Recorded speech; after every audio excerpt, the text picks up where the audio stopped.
With the recent reintroduction of Broly within the main canon of the Dragon Ball Super franchise, having to alter his backstory, motive, and power, the way Broly is being marketed in Dragon Ball Super is unlike anything we've ever seen before. And given his reemergence in the fandom, many fans all around the world within the Dragon Ball community are asking the question on how Broly would be able to stack up against Jiren, being that Jiren by far, without the inclusion of Ultra Instinct Goku, was the strongest mortal we've seen, and having to see him face off against all of Universe 7 in the Tournament of Power. So now the question stands as to what would be the outcome if Jiren and Broly would face off against one another in a battle to the death. Both Broly and Jiren are both very adaptable and outstandingly gifted fighters as it is, but in the end, there can only be one. So let's begin by analyzing each fighter as we go. Jiren, during the early portions of the Tournament of Power, was pit up against Goku, who was able to tank and blitz Super Saiyan Blue Goku effortlessly during their exchange. Jiren went as far as to negate and knock Super Saiyan Blue Kaioken x 20 Goku down onto the floor by simply having to glare at him. And as the fight progressed, Jiren was seen being able to fight toe-to-toe against Ultra Instinct Omen Goku several times during their exchange, along with taking on several god-tier fighters all at the same time, while of course suppressing his true power. And these fighters included both Goku, Vegeta, Frieza, and Android 17. Jiren was so durable that he was able to fight off against both Super Saiyan Blue Evolution Vegeta and Super Saiyan Blue Kaioken x 20 Goku without even breaking a sweat, even going as far as to tank both of their most powerful attacks together, which included the Final Flash and Kamehameha. Not to mention also being able to push back a Spirit Bomb being held by Super Saiyan Blue Kaioken x 20 Goku. So Jiren has been proven before not only to be incredibly durable and difficult to defeat in battle, but his battle power in and of itself was enough to overthrow multiple fighters that were either equal to each other or if not greater than what we've seen previously in the Tournament of Power, which included multiple characters from multiple different universes and having Universe 7 supersede them all. Broly, on the other hand, is a totally different monster that stands within a league all by himself. Broly's power when first introduced is fairly insignificant in comparison to Goku and Vegeta in the Dragon Ball Super Broly movie, but the one factor that Broly has that clearly puts him above anyone else we've ever seen in Dragon Ball before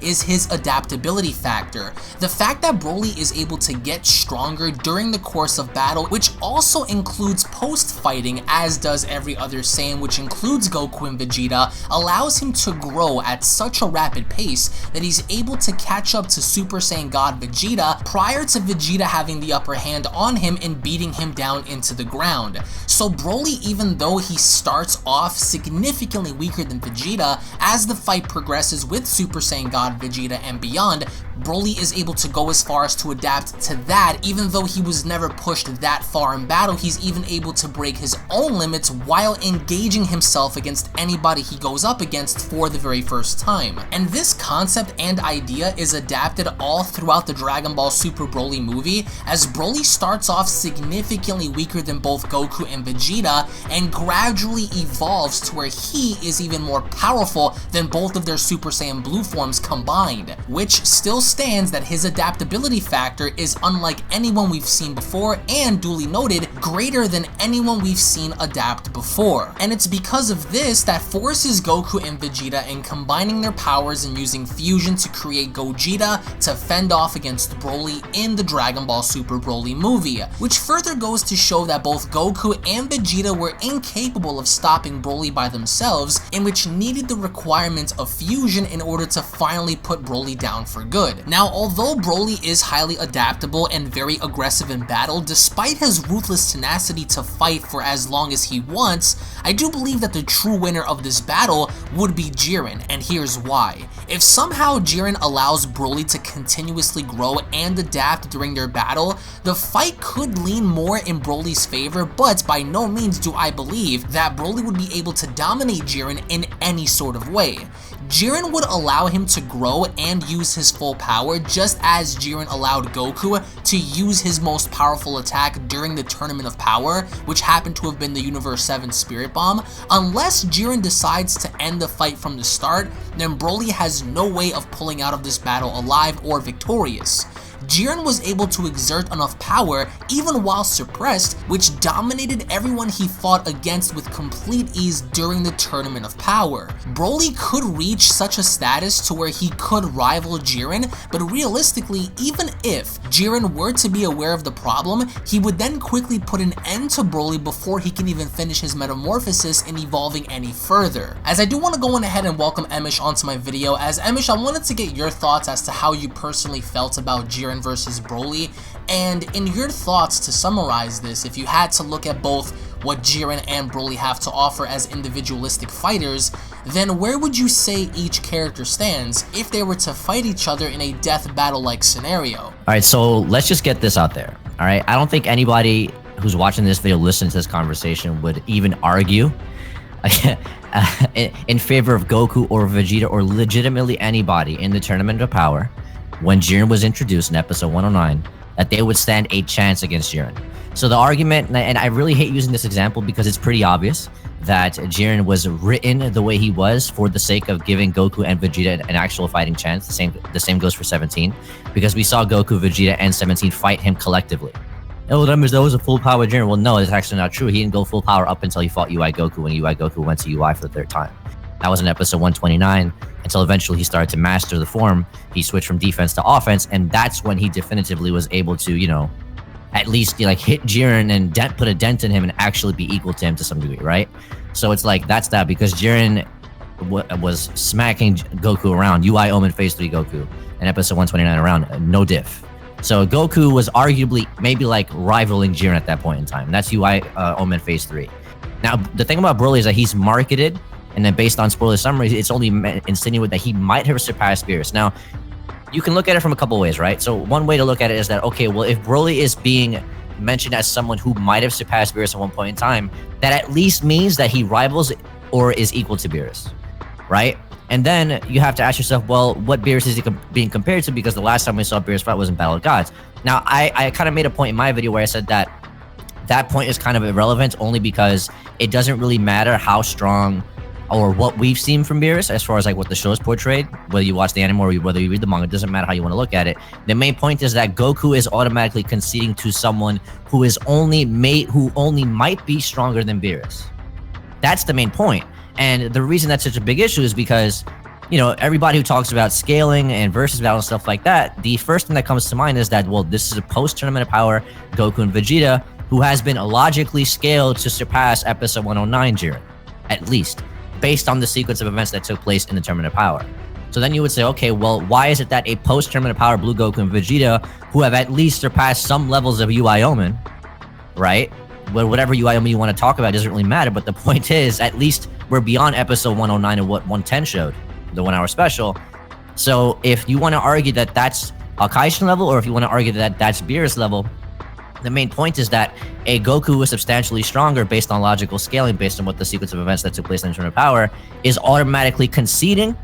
And it's not only Goku who's losing to Broly, it's Goku and Vegeta simultaneously. Now, I've said this before, for those of you guys who watch me, who watch like whenever I talk about versus battles and character comparisons, I always say that, for example, if Goku and Vegeta fight someone together, that's not the same as when they fused to become one being and fight that person and smack them, because additional power is different from multiplicative power. But the reason this is kind of relevant, this is a relevant argument to make in this conversation, is because this is a post-Tournament of Power Blue Goku and Vegeta, right? Forget Kaioken, forget evolution, doesn't really matter. Even if they used it, they stand no chance against Little and Super Saiyan Broly, because we have, based on spoilers, I don't know if you guys want to know about this, he's fighting Gogeta. Like, Super Saiyan Broly is fighting Gogeta. And for the most part, he was holding his own.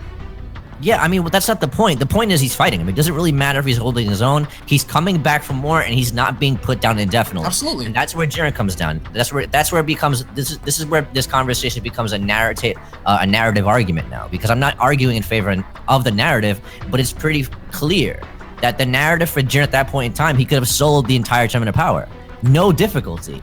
There's no argument to make there. Absolutely not. I agree. I think that if it were not for Ultra Instinct at all, I think the argument would concede to Jiren in winning and soloing the tournament. I agree to that. But however, when looking at Broly and how he started off in the film being insignificant in comparison to Vegeta, we see base Vegeta knocking him around. We understand that he grows considerably during the course of battle in one of many ways, keeping up with Super Saiyan God, adapting to that, and then having his own variation of an Ozaru power having to manifest in the form of a human. So it's not the power, it's not the actual Ozaru transformation, but the powers of, in which we see that based on his eyes turning yellow and his power significantly growing. So, and when looking at Jiren, considerably when he first fought Goku, very suppressed mind you, alone as he was approaching him was able to shake the entire world of Void. His power was felt by everybody, even surprising Beerus and stating, wow, all of that energy is coming from just one warrior. So when it comes down to that, where would you see that placement being if it were to be a suppressed Jiren, or even a Jiren prior to using his max power against an ever so increasing Broly in that scenario? Alright, so the whole Beerus, like, you know, pooping his pants when Jiren flexes and walks towards Goku and the infinite world of Void is shaking and stuff like that, I would argue that Beerus wasn't afraid for his own life, but more so afraid that his universe is about to get their asses whooped. That's it. Because he knows that they have nobody on the field right now that can fight this guy. He knows that. And that's made evidently clear to us literally seconds after. Goku lasts like, what, 30 seconds against Jiren, right? Against Kaioken times 20, and then he uses the Genki Dama, which is substantially stronger than that. And then it's stated that UI Omen, that despite Goku absorbing or utilizing the power of the Genki Dama, and we know that the Genki, when Genki is given to a warrior, it's an exponential increase. It's not additional. We can't even quantify it. That's how broken it is. But the main point is that it's an exponential increase. And even with Goku utilizing the power of the Genki Dama to fuel his weakened body, it still doesn't explain how Goku is able to match Jiren in episode 110. It's stated. Tien asks that question, and we says that's true. And then he says that there's a bigger point, that the Genki Dama and Goku's own power to resist the explosion, it ended up providing a temporary source of power for him for his weakened body. And there's a greater point beyond it. It allowed him to tap into the deeper shell and break through a deeper shell potential within himself. But even that Ultra Instinct was only able to match Jiren in 110. And then it's also stated that as Goku continues to fight against Jiren in that episode, that his punches continue to get harder, sharper, faster, and more precise. And just because we don't see Jiren powering up in that episode doesn't mean that he's not, because we visually see that he's visually matching Goku blow for blow, and Goku can't even get a deciding hit on him. And even when he does, it doesn't damage Jiren the same way it damaged Jiren in episode 129. Not even close. Because Jiren just like, okay, whatever. You know, and then he just sends him flying, and then we already know what happens after that. So I would argue that Beerus being scared of how Jiren was flexing is irrelevant. And as far as like the whole shaking the world of Void feat, it was an impressive feat. It is. I'm not going to deny that. I'm not trying to like, you know, toss it to the wayside. But the bottom line is that if episode 109 Jiren is just flexing and then shaking the infinite world of Void, then literally every character who surpassed episode 109, a tier of power, was able to do the same thing even though it wasn't stated. And that goes for probably UI Omen Goku each and every single time, because that's also stated. Kefla, right? And literally anybody who was on that tier of power. Hakaishin Toppo, Blue Evolution Vegeta when he's fighting Toppo, Jiren again when he powers up. So the feat itself only becomes irrelevant because in the Broly arc, it's only being just depicted that Broly's might be equal to Beerus or surpass them at some point in time. And that's where you have to argue yourself, well, okay, well, it's obvious that they're plot wanking Beerus just for the sake of plot wanking him, which is really unfortunate. But to introduce a character and like you who only might have surpassed Beerus, and that's at the point of the fact that he's been allowed to get that far in terms of Zenkais and being inside to power up, like you mentioned, because base Vegeta is fighting Broly and he has the upper hand. So if that's the case, and if that Broly is fighting Jiren's legitimately one-shotting this guy. And then if you want to argue that, well, Broly can get Zenkais, yeah, but these Zenkais are irrelevant to even Blue Gogeta. So I'm not dismissing the Zenkai argument or the incitement factor, because Caulifla does it, Kale does it, and Kefla does it, Goku Black does it. A lot of these characters are doing it. But in the face of overwhelming power, the Zenkai becomes irrelevant. The incitement factor becomes irrelevant, and this whole no limits fallacy becomes irrelevant as well. So outside of the narrative, and outside of the narrative fact that Jiren was scripted to give Goku a chance and company a chance, that's irrelevant, because we know in an actual death fight, as the way you proposed the question was an actual death fight, it was a serious fight, Jiren would legitimately one-shot Broly. I would have to say, I wouldn't go as far as to say one-shot. I would say, yes, I think Jiren would win the battle. However, my secondary question to you would be, do you think Jiren would allow Broly, understanding his feats and evolution during the course of battle, do you think that Jiren would allow Broly to reach new levels of power just like he did with Goku, just like how he allowed Vegeta, just how he allowed the other fighters to come at him with their full power? Do you think that, just like how Jiren did with Goku's Spirit Bomb, in allowing him to charge up that energy and using his most powerful attack, do you think in that situation, if Jiren understands that Broly keeps coming back, just like how we see Broly coming back at Gogeta, do you think that Jiren would allow him to continuously grow far enough to where he becomes a challenge? Or do you think that Jiren would automatically recognize the threat at hand? Because it's undeniable that if you allow Broly at this point to continuously grow, as it was implied in the movie with his power continuously growing even during the course of battle, and seeing his evolution from going, you know, and becoming weaker, from being weaker than base Vegeta and now becoming stronger than Super Saiyan Blue, do you think that Jiren would immediately recognize that threat and take him out from the start? Or would that be something to where Jiren would welcome that competition in allowing him to grow far enough to where he becomes that opposition and then puts the final nail in the coffin for Broly in that aspect? Alright, so a couple of things we have to know about Jiren is that Jiren was flexing on these dudes because he wanted to prove that overwhelming power, absolute strength is everything. That's it. Like, that's how he was being scripted, right? And that kind of led to the whole narrative fact of the fact that he gave Goku and Vegeta a fighting chance. That's it. Because anybody else he eliminated. It didn't really matter. Majikaio, Hit. He didn't eliminate Kale, obviously, for plot reasons, because they wanted to introduce Kefla later on. He didn't eliminate Goku right away, despite him having the power to do so. Okay, so that's that. That point becomes null and void immediately. So it's not so much that Broly's a threat, and what I said was that Jiren would one-shot base Broly, no problem, full power base Broly, no problem, and probably Super Saiyan Broly, but I don't think he would one-shot full power Super Saiyan Broly. I think Broly would try to come back for more, but ultimately he would just lose the fight against Jiren. And then another point is that this is a Jiren who's already established and kind of like gotten over his issues, right? Because he's fought Goku, he's fought 17, he's basically learned that, okay, well, Jiren's not the same character he was in Eternal Power, right? And that's made evidently clear to us once he basically lets everything go. And that's where it comes down to, no, just if Jiren, if the question is that Emish, in a serious fight, Jiren versus Broly, how would it go down? Jiren would just demolish this guy. Broly would not have the chance to get Zenkais. But if you want to script it in a sense where, okay, well, let's at least allow Broly to get Super Saiyan, whatever this and that, he still loses, no difficulty.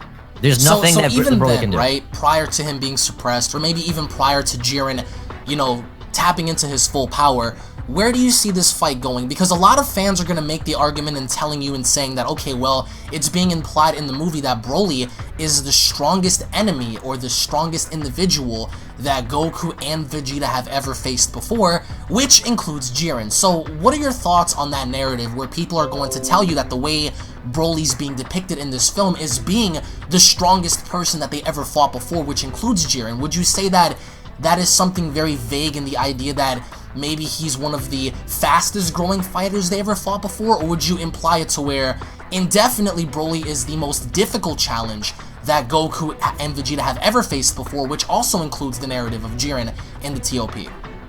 Alright, so I would argue that, if anything, it's... See, things that are stated can be disproven.